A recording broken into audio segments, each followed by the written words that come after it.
Baik, saya lanjutkan ya eh, tentang individualisme tadi. Bahwa individualisme itu dibangun atas prinsip utama, yaitu menekankan pada pentingnya menjamin kebebasan individu dan ekspresi diri. Nah, prinsip kedua individualisme itu adalah bahwa kesejahteraan masyarakat itu paling baik dilayani dengan membiarkan orang mengejar kepentingan ekonomi mereka sendiri sebagai lawan dari beberapa badan kolektif yang mendikte atas kepentingan terbaik mereka, atas kepentingan terbaik bagi masyarakat. Nah, berikutnya pesan sentral dari individualisme itu adalah bahwa kebebasan ekonomi dan politik individu itu adalah aturan dasar yang harus menjadi dasar masyarakat. Individualisme sebaliknya menegaskan bahwa konflik ideologis yang mendasari individualisme itu semakin berkembang ya pada awal-awal sejarah dunia baru lah gitu ya. Misalnya ketika terjadi perang dingin. Perang dingin itu pada masa lalu, bila Anda pernah mendengarnya, dulu antara Amerika dengan Soviet itu saling melakukan perang dingin. Artinya perang dingin itu bukan perang terbuka, ada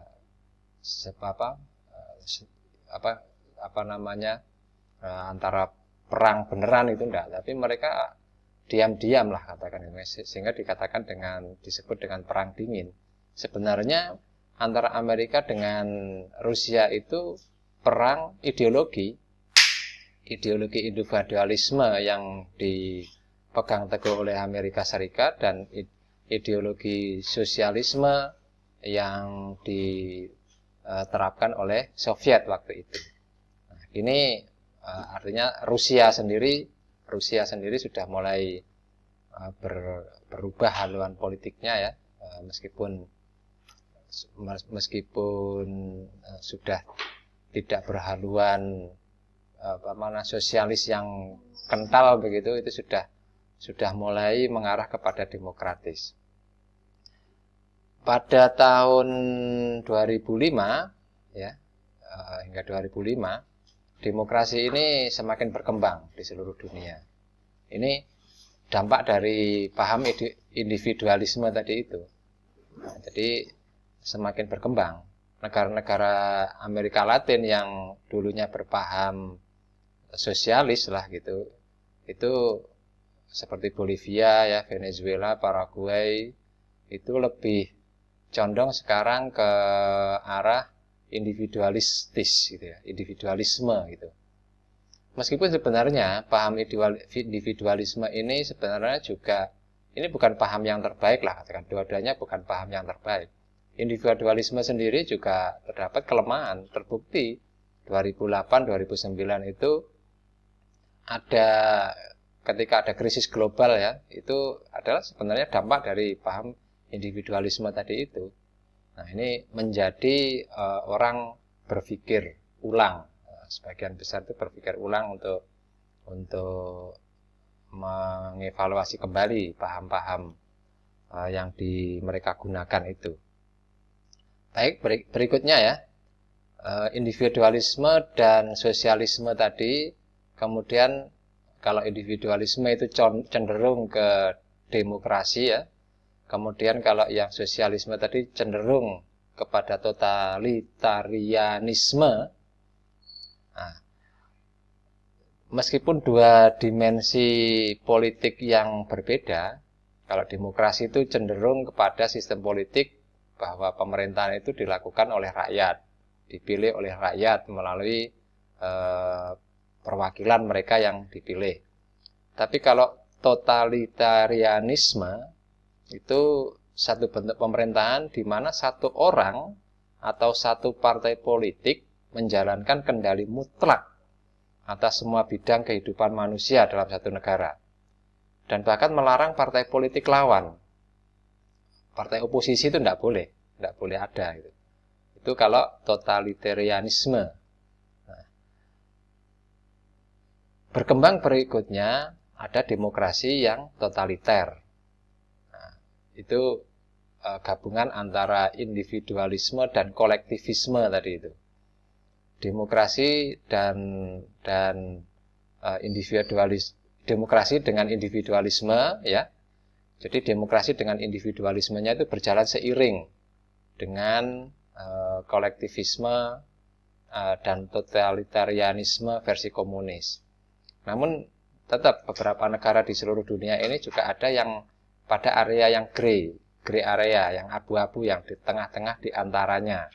Contoh misalnya Cina dan Vietnam itu. Haluan politik mereka komunis, tapi dalam menjalankan kegiatan ekonominya, ekonomi mereka lebih kepada ekonomi yang bebas gitu ya, ekonomi pasar. Tapi dalam kekuatan dalam bidang politik mereka tidak punya kekuasaan, membatasi kebebasan politik mereka. Itu yang totalitarisme. Demokrasi murni itu sebenarnya berawal dari Yunani kuno ya, bahwa masyarakat itu dilibatkan dalam pengambilan keputusan untuk memilih siapa yang menjadi penguasa di sebuah negara gitu. Ini kalau di Amerika itu yang menjalankan demokrasi, yang menjadi tokoh negara yang memperjuangkan, negara yang memiliki paham demokrasi murni lah, katakan begitu. Itu juga berdampak nanti kepada sistem ekonominya. Sistem ekonomi pasar lah begitu ya. Jadi dalam hukum institusi, dalam hukum konstitusinya, dalam demokrasi ini, dalam paham demokrasi ini, hak individu atas individu itu memiliki kebebasan untuk berekspresi, berpendapat, dan berorganisasi. Ada kebebasan media di sana. Kemudian ada hak pilih, ada persyaratan untuk perwakilan seseorang untuk mewakili keterwakilan tertentu untuk sebuah partai atau mungkin sebuah wilayah begitu ya, untuk dipilih menjadi wakil rakyat di panggung politiknya lah begitu. Ada demokrasi, atau artinya ada independensi dalam sistem politiknya mereka. Tentara polisi itu kalau di negara demokrasi itu lepas dari politik. Jadi birokrasi negara itu juga non politik gitu, termasuk polisi dan tentaranya. Nah, itu kalau ciri-ciri negara demokrasi lah katakan. Di Indonesia pun juga mengacu kepada sistem demokrasi yang seperti ini. Di negara yang totaliter,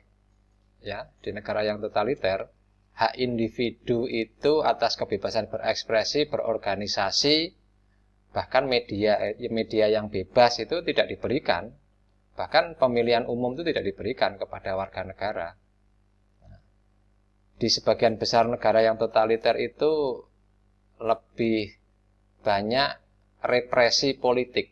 Artinya orang yang ingin memunculkan partai lawan itu sudah sejak awal dikendalikan itu oleh penguasanya. Itu namanya represi politik. Tidak ada pemilu yang bebas, jujur, adil, itu tidak ada di sana. Media sangat disensor. Kebebasan sipil ditolak. Nah, kalau ada warga yang mempertanyakan kinerja pemerintahan, ditangkap, dipenjara. Itu adalah negara-negara yang totaliter. Biasanya negara-negara yang memiliki paham politik komunis, itu yang mereka lebih cenderung kepada totalitarianisme itu. Masih ada ya sekarang, sampai sekarang itu masih ada juga. Tapi meskipun semakin berkurang lah kalau masa kini nih, pada era-era tahun 2000-an ke sininya itu mulai berkurang ya. Totalitarisme itu menjadi semakin pudar lah. Meskipun ada, itu pun tersembunyi, gitu. Tidak terang-terangan. Ada beberapa bentuk totalitarianisme ya. Yang pertama itu adalah ada empat bentuk totalitarisme di dunia ini. Yang pertama, yang paling ini adalah, yang pertama adalah totalitarisme komunis. Nah, totalitarisme komunis. Jadi partai komunis itu memonopoli kekuasaan politik. Nah, itu totalitarisme yang jenis yang pertama. Kemudian yang kedua, totalitarisme yang cenderung teokratis. Totalitarisme yang cenderung teokratis itu dimonopoli, itu cenderung dimonopoli kekuasaan politiknya oleh partai, kelompok, atau individu yang memerintah didasarkan pada agama Islam. Itu disebut dengan bentuk kedua, totalitarianisme. Jadi disebut dengan totalitarianisme teokratis. Jadi yang paling umum itu didasarkan pada agama Islam. Contoh misalkan negara Iran dan Arab Saudi. Di negara-negara ini membatasi kebebasan ekspresi politik dengan batasan agama dan hukum agama yang berazaskan prinsip-prinsip Islam. Itu totalitarisme teokratis. Ada bentuk ketiga, disebut dengan totalitarisme kesukuan. Nah, totalitarisme kesukuan ini ada di daerah Afrika, Zimbabwe, Tanzania, Uganda, Kenya. Itu masih sampai sekarang. Jadi bentuknya apa totalitarisme kesukuan itu? Partai politik yang berkuasa itu mewakili kepentingan suku tertentu. Nah, meskipun itu bukan suku yang mayoritas di negara itu. Kalau di Kenya misalnya, politisi dari suku Kikuyu itu sudah lama mendominasi sistem politik. Nah, ini bentuk totalitarisme yang ketiga. Kemudian ada di totalitarisme yang terakhir itu, yang keempat adalah ada namanya diktator, kediktatoran, atau disebut dengan totalitarisme sayap kanan. Jadi sebenarnya totalitarisme yang sayap kanan ini lebih banyak kepada, saya ulangi ya, yang jenis keempat itu disebut dengan totalitarisme sayap, katakan begitu ya. Sorry, saya ulangi, jadi saya ralat ya. Yang jenis yang keempat itu saya ulangi lagi, disebut dengan totalitarisme sayap. Jadi ada kebebasan individu, tapi membatasi kebebasan politik individu. Kebebasan individu ada, tapi kebebasan politiknya dibatasi. Nah, banyak totalitarisme pemerintahan yang seperti ini. Biasanya pemerintahan yang didukung oleh rezim militer ya. Misalnya kalau zaman dulu pemerintah Jerman, Itali tahun 30-an, 40-an itu pemerintahan totaliter yang sayap gini, disebut dengan diktator sayap kanan gitu ya, atau sayap kiri. Di Indonesia pun sama, ketika terjadi kebangkitan setelah zaman Pak Karno ke Pak Soeharto itu ada juga yang seperti itu. Jadi kemudian berkembanglah menjadi negara yang demokratis lah begitu ya.